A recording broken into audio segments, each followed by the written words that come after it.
Okay, good morning, year two. This is your final lesson of the morning, and it is writing. So to start us off, we're looking at conjunctions. We've talked about conjunctions so much during year two, but we've mainly been focusing on coordinating conjunctions, okay?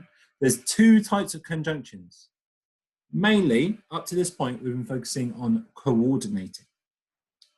Later on this week, we're going to be going on to the other type. But today, just for our starter, we're going to remind ourselves of coordinating conjunctions. So coordinating conjunctions link two words or phrases and makes them equal, okay?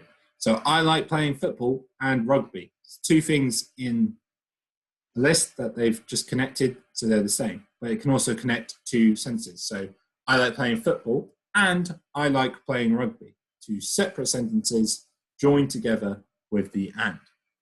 So you've got your main four, but really three coordinating conjunctions are and, but, and or.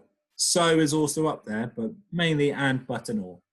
All right, so you've got three pairs of sentences here. Can you rewrite them using one of those coordinating conjunctions? And, but, and or. Don't worry about so, just and, but, and or. Off you go.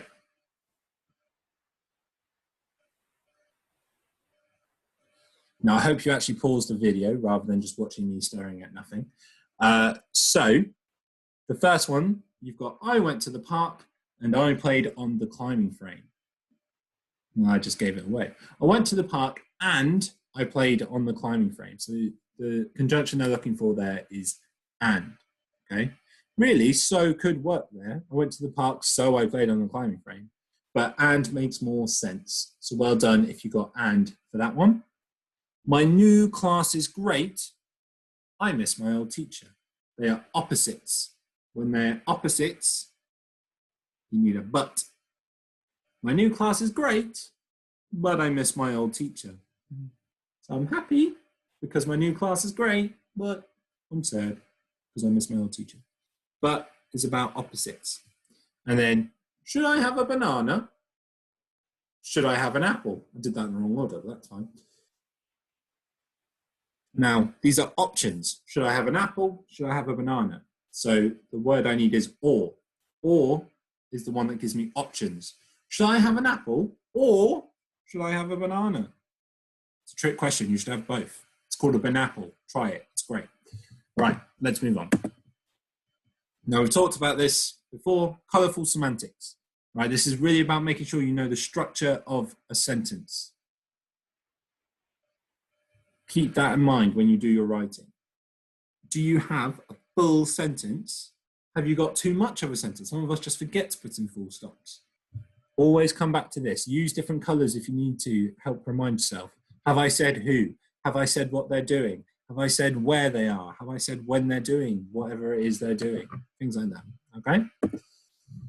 So today we're focusing on making our writer's toolkit because we are moving on to creating our own story of Through the Forest. So we need to arm ourselves with all the best vocabulary, noun phrases, adjectives, conjunctions, punctuation. Got to have it all ready so that when we come to writing our own story, we can just throw these tools out left, right, and center and make the greatest story in the world. I'm going to say it, in the world. It's going to be the greatest story ever told. Going to make Harry Potter look boring compared to the stories I know you guys are going to write.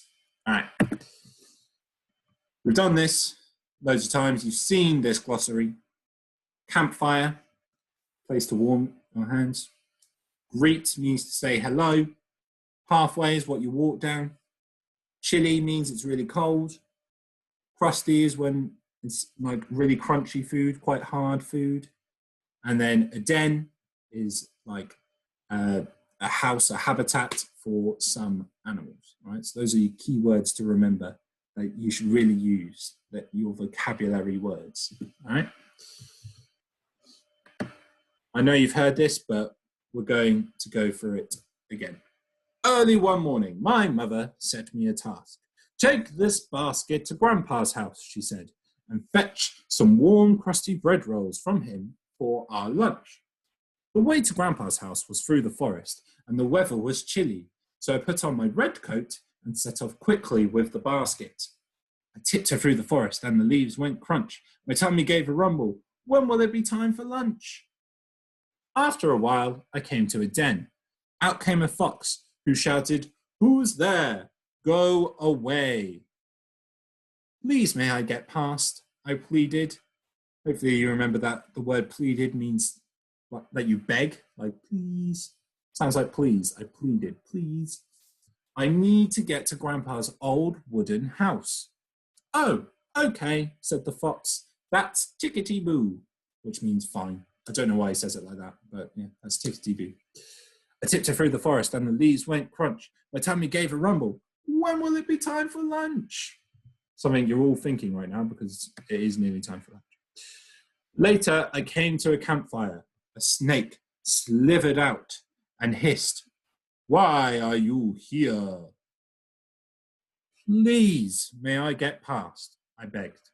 I need to get some bread from my grandpa. Oh, okay, said the snake. That's simply splendid.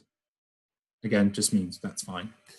So I tiptoed through the forest and the leaves went crunch. My tummy gave a rumble. When will it be time for lunch? Then I came to a gate, and from behind the gate stepped a cat to greet me. Oh, greet, that was one of our key words. It means to say hello. Please, may I get past? I grovelled. Now, if pleaded and begged mean the same, probably grovelled also means begged. Okay? Please, may I get past? I need to get to Grandpa's house to fetch some crusty bread rolls for lunch. Oh, okay, said the cat. That's fine and fabulous. Again, just means fine. He added fabulous in. He's a fabulous cat. He needed to say fabulous. That's his choice. So I tiptoed through the forest and the leaves went crunch.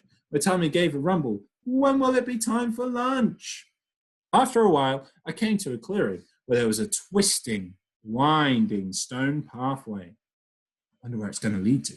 I followed the stone pathway until I came to Grandpa's house. And there was Grandpa waiting in the doorway to greet me with the crusty bread rolls. Nice and simple. Going through the forest, meet a few animals, get to Grandpa, have some bread, finally get your lunch. All right? So your first job is to put it into what happens at the beginning of the story, what happens in the middle, and what happens at the end. Okay? Can you break up that story? How are you going to pace it out?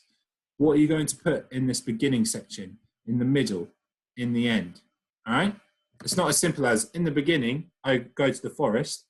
In the middle, I met all these animals. And then in the end, I'm at Grandpa's house. Because that means your middle is huge compared to your beginning and end. Because it starts with you leaving to go to the forest. And it ends with you arriving at Grandpa's house. Literally right at the start and right at the end.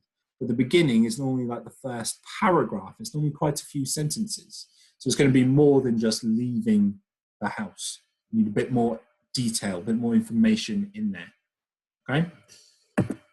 After you've done that, it's then looking for those key things that are going to be useful tools for when you write. What vocabulary do you see in there? What are those really interesting, good words that you can use? What adjectives do you see in there? Are there any that you could add yourself that you think, oh, this could be a really good one to describe a cat? I'm going to describe this cat like this.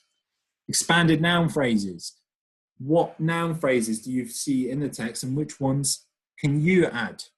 How could you just make tree into a noun phrase? How could you make the forest into a noun phrase? How could you make grandpa into a noun phrase? Conjunctions. We just did it as a starter. Can you find them? Can you think of any others? Any we haven't talked about from the start? And punctuation. All right, full stops is easy. But what else is there? What else ends a sentence? What other little marks do you see throughout the story that might make your story better? So it's all you have to do today. No big writing of sentences. It's just preparing yourself for your writing. All right? Good luck. Thanks, everyone.